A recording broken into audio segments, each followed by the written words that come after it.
लेकिन जब मोहम्मद साहब का जन्म हुआ, मोहम्मद कहीं बाहर की दुनिया से नहीं आए, आपके यहीं से गए, इसी परिवार से गए।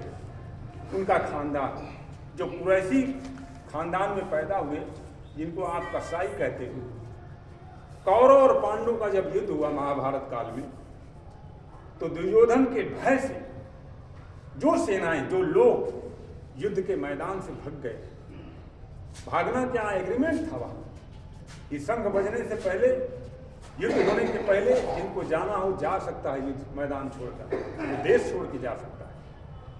बहुत से लोग छोड़ के चले गए, तो कुछ लोग यहाँ से जाकर दजला और फरास की खाड़ियों में बस गए, कुछ जाकर अरब कंट्री में बस गए और वहाँ नाम बदले, अपनी जात बदले, अपनी परंपरा बदले। और देखिए वहाँ के लोग, उसी परिवार में जब मोहम्मद साहब का जन्म होता है, उन्होंने कहा कि ये जो मूर्ति पूजा है, इससे समाज का कल्याण नहीं होगा। परमात्मा निराकार है। साकार और निराकार की धर्म में लड़ाई आज भी है, तब भी था। उसको लेकर उनको तलवार उठानी पड़ी, इसलिए सारे मंदिर और मूर्तियों को उन्होंने तोड़ा और निराकार ब्रह्म की उपासना बताई। और वो ध्यान की शिक्षा और दीक्षा लेने के लिए भारत आए। नालंदा और तक्षशिला विश्वविद्यालय जैसे जगहों पर आकर उन्होंने, पढ़े लिखे नहीं थे, लेकिन ऋषियों से, योगियों से, मुनियों से इस देश में 16 वर्ष रहे मोहम्मद साहब भारतवर्ष में। यहाँ से ध्यान और ज्ञान की शिक्षा लेकर गए। ईसा मसीह आए स्वयं यहाँ पर। ऐसे परिवार में पैदा हुए जहाँ भेड़ और बकरियाँ चलाई जाती, अशिक्षित, जहाँ मांस और मदिरा बचपन से उनको पिलाया गया। बच्चे का क्या दोष है उसमें? इस्लाम में मदिरा को नापाक बताया जाता है, क्या हिंदू धर्म में उसको पाक बताया जाता है? कोई ऐसा विश्व में धर्म नहीं जो मदिरा को शराब को पाक बताया, नापाक है ही।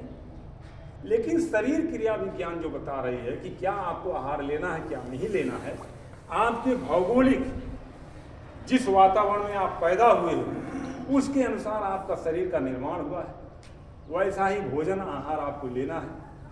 अगर अरब कंट्री में जो भोजन पैदा हो रहा है, जो अन्न उपज रहा है, जो फल फ्रूट सब्जियां उग रही, अगर उसको यहाँ आप ले मंगा कर खाएंगे तो आप बीमार पड़ जाएंगे। क्योंकि हमारा आयुर्वेद, हमारे ऋषि मुनि का ज्ञान जो बड़ा महान है, उन्होंने बड़ा रिसर्च किया अपने शरीर पर। महर्षि बाघभट्ट 135 वर्ष जीवित रहे और 50 वर्ष तो अपने शरीर पर जल और भोजन, 20 वर्ष तो पानी पर शोध किए कि कैसा पानी पीना चाहिए। 20 साल लग गया उनको। कैसा वस्त्र पहनना चाहिए। तो जो ऐतिहासिक चीजें हैं उसमें विज्ञान छुपा है। अब हम आते हैं अपनी मुख्य बिंदु पर। इस देश पर और पूरे विश्व पर 52 देशों पर जो ईसाइयत की गुलामियां थी, उससे मुक्त कराने के लिए हमारे क्रांति धर्म, हमारे शांति धर्म महापुरुषों ने जो योगदान दिया। क्यों?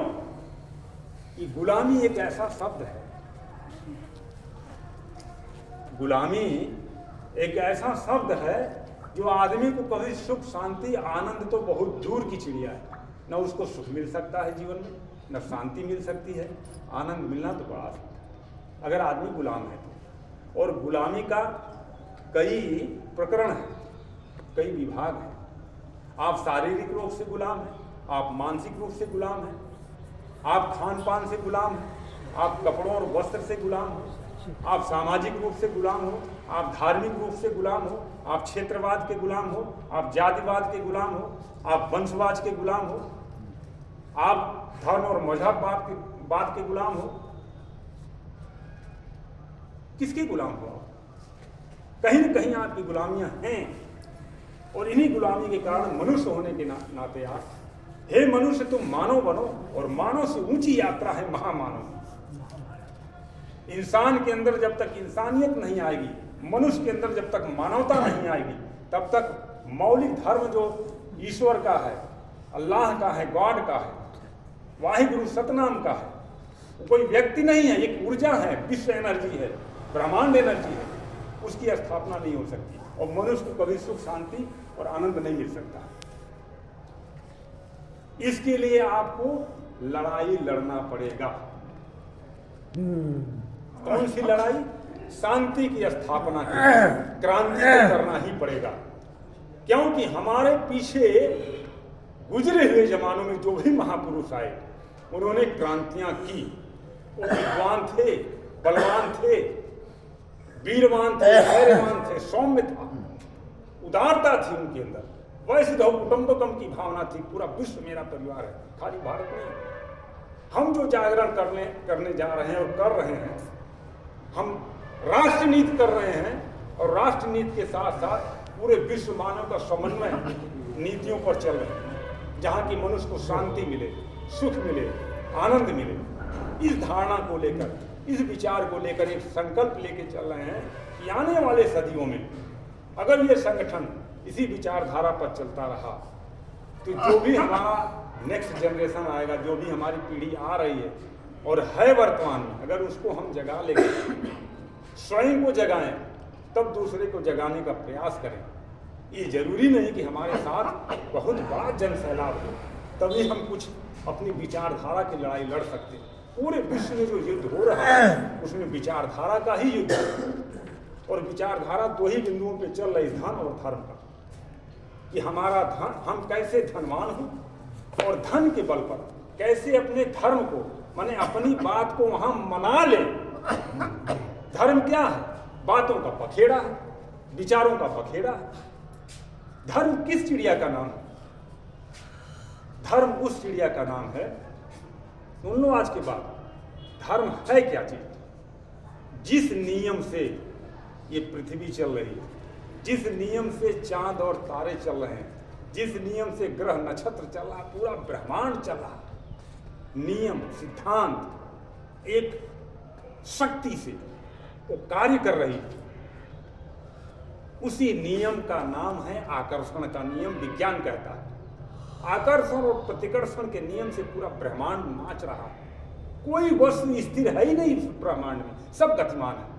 और जिसकी गति रुकती है वहीं उसकी दुर्गति हो जाती, समापन। शरीर की गति, श्वास निकल गई, दुर्गति हो गई, खत्म। पृथ्वी जिस दिन अपनी गति को रोक देगी वो दिन समाप्त हो जाएगी। और इसका भी एक समय काल है, एक दिन रुकना है, इसको तय है। एक दिन विस्फोट करेगी, खत्म हो जाएगी, फिर नई पृथ्वी बन जाएगी। अकेले नहीं, अभी भी पूरे ब्रह्मांड में हजारों पृथ्वियां हैं, हजारों जीवन हैं, हमारे आप जैसे लोग हैं। वहाँ भी विज्ञान है, वहाँ भी धर्म है, वहाँ भी राजनीति है, वहाँ भी युद्ध चल रहा है। ये मत समझना कि यही जन्म लिए थे यही जीवन। ये जीवन की एक छोटा सा पड़ाव है, यात्रा है। महाजीवन की यात्रा कुछ और है। कहाँ आपका असली पड़ाव होगा, कहाँ ठहराव होगा, इसके लिए आप सोचो। ये छोटी लड़ाइयाँ हैं इस जीवन काल में, छोटी सी लड़ाई। बुद्ध ने कहा कि ठहरो, ठहरो अंगुलिमान। अंगुलिमान कहा कि ठहर जाओ। बुद्ध मुस्कुराते रहे और जाते रहे, फिर आगे फरसा बढ़ाकर कूद गया और तान लिया। अब गर्दन कट ही जाएगी। मैं कहता हूं ठहर जाओ। क्या तुम ही सिद्धार्थ बुद्ध हो? उन्होंने कहा हाँ। कहा तो तुम ठहर क्यों नहीं रहे? उन्होंने कहा मैं तो ठहरा हुआ हूं, तुम कब ठहरोगे? मैं तो स्थिर हूं। इसीलिए उनका नाम एक पड़ा तथागत। तथागत माने स्थिर हो जाना। कैसा स्थिर हो जाना? अंदर से, काम से, क्रोध से, लोभ से, मोह से, ईर्ष्या से, अहंकार से।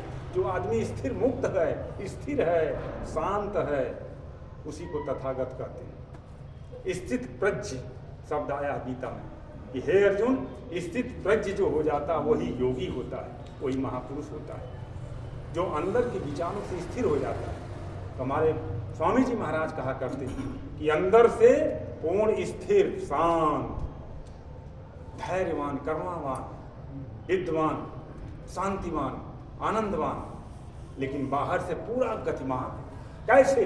जैसे समुद्र ऊपर से लहर चलाता, हमेशा गतिमान, हर सेकंड में लहरें आ रही समुद्र पर। जाओ कभी समुद्र के किनारे देखो बैठ कर। लेकिन जैसे आप 50 मीटर नीचे जाओगे वैसे पानी एकदम स्थिर है, शांत, नीचे हलचल नहीं है, और ऊपर क्या है? तूफान। ऐसे ही मनुष्य का जीवन होना चाहिए। देखने में लगे कि हम तूफान की तरह चल रहे हैं, लेकिन अंदर क्या है? एकदम मस्त, शांत। ये तब स्थिति आपकी आएगी जब आपके अंदर इंसानियत जन्म लेगा, आपके अंदर मानवता जन्म लेगी। वो इंसानियत और मानवता है किस चिड़िया का नाम? उसी का नाम धर्म है, जिसको वैज्ञानिक आकर्षण का नियम कहता है, जिससे पूरा ब्रह्मांड चला, उसी को संतों ने, योगियों ने, महापुरुषों ने, औलिया ने, फकीरों ने कहा प्रेम का और मोहब्बत का नियम। यही धर्म है, प्रेम और मोहब्बत। मोहम्मद साहब ने जो तलवार उठाई तो उस पर लिखा शांति का संदेश, पीस। अब तलवार के ऊपर शांति लिखा जाए कि हम जंग छेड़ रहे हैं शांति के लिए और क्रांति हो रही है, लेकिन वो अपनी रक्षा के लिए क्रांति की, लेकिन आज उसका उल्टा हो गया। उन्होंने एक तो ही संदेश दिया कि हे खुदा के बंद, जब तुम कहते हो कि वो 7 तल ऊपर है, तुम्हारा अल्लाह आसमां के 7 तल के ऊपर है, तो उसको पाओगे नहीं, तुम कैसे पाओगे? इससे अच्छा है कि मैंने जो इंसान बनाया है उस बंदों से मोहब्बत कर, उसको अगर पाना हो, मुझे पाना हो। कृष्ण भी यही समझाते हैं, रामचरितमानस में भी यही समझा रहे हैं कि मुझे अगर पाना है तो प्रेम करो। प्रेम से बड़ा कोई धर्म है ही नहीं। और प्रेम का मतलब क्या होता है, मोहब्बत का मतलब क्या होता है? निष्पक्ष। भारत का संविधान धर्म निरपेक्ष, गुट निरपेक्ष, पंथ निरपेक्ष। बाबा साहब ने लिखा, सापेक्ष और निरपेक्ष का सिद्धांत भौतिक विज्ञान में पढ़ाया जाता है। विज्ञान में जो छात्र रहेंगे उसको पढ़ेंगे। सापेक्ष का सिद्धांत किसने, कौन सा वैज्ञानिक ने लिखा? पृथ्वी का सापेक्ष और निरपेक्ष का सिद्धांत। तो हम किसी के पक्षधर नहीं हैं। भारत का संविधान कहता है हम किसी के पक्षधर नहीं हैं, लेकिन जहां गलत होगा उसके साथ भी नहीं है। अब यूक्रेन लड़ रहा है और इधर से रूस लड़ रहा है। भारत कहां खड़ा है?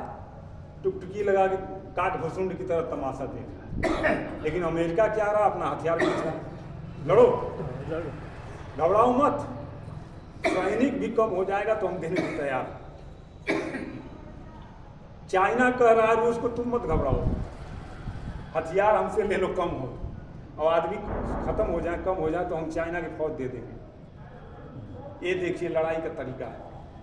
और उसके पीछे क्या, उसके पीछे उद्देश्य क्या है? धन कमाने का। भाई यूक्रेन के पास धन नहीं है, हथियार नहीं है, तो उधार में हथियार दिया जा रहा है कि जब तुम आजाद हो जाओगे तो तुमसे सूद ब्याज जोड़ के अब किस्त में पैसा लिया जाएगा। घबराओ मत, धीरे धीरे पैदा होने वाली 10 पीढ़ी पैसा देगी किस्त में, उसके लिए टेंशन मत लेना।